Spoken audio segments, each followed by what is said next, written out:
할렐루야! 오늘은 시편 16편의 말씀을 가지고 함께 은혜를 나누려 합니다.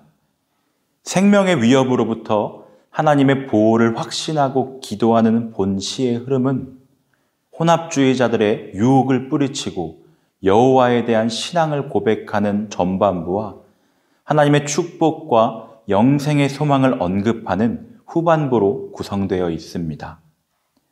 당시의 구체적 상황에 관하여는 정확히 알 수 없지만 다윗이 생명의 위협을 심각히 느끼는 상황에 썼음은 분명합니다.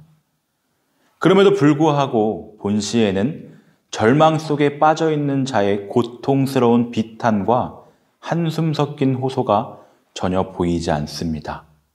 오히려 하나님의 축복에 대한 믿음과 영생에 대한 소망으로 가득 차 있음을 우리는 볼 수 있습니다. 다윗은 자신이 처한 위기 상황에 대해 비관적 태도를 지니지 않았고 오히려 굳센 믿음으로 미래에 대한 낙관적 태도를 굳게 지켜나갑니다.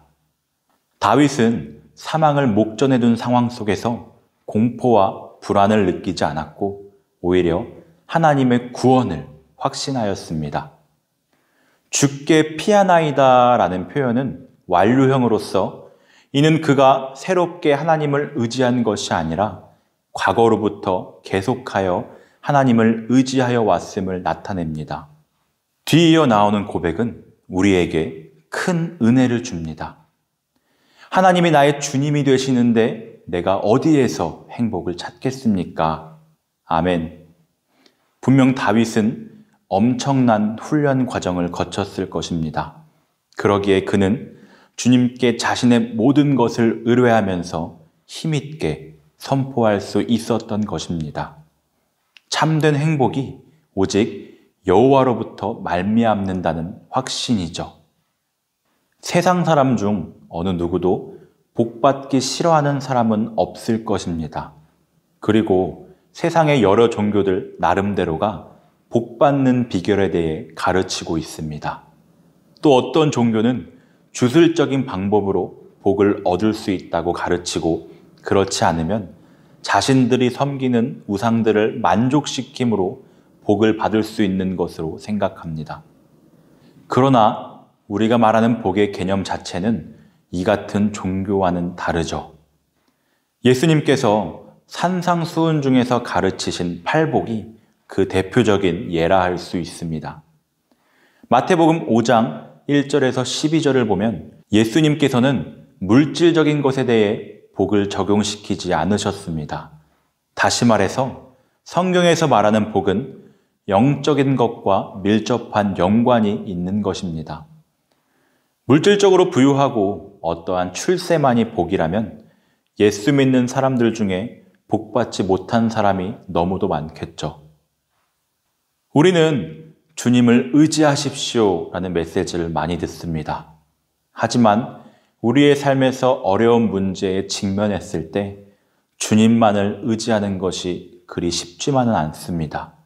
돈 문제, 사람 관계 문제, 건강 문제 등 문제 자체가 주님을 바라보아야 할 우리의 눈을 가리는 것이 사실입니다.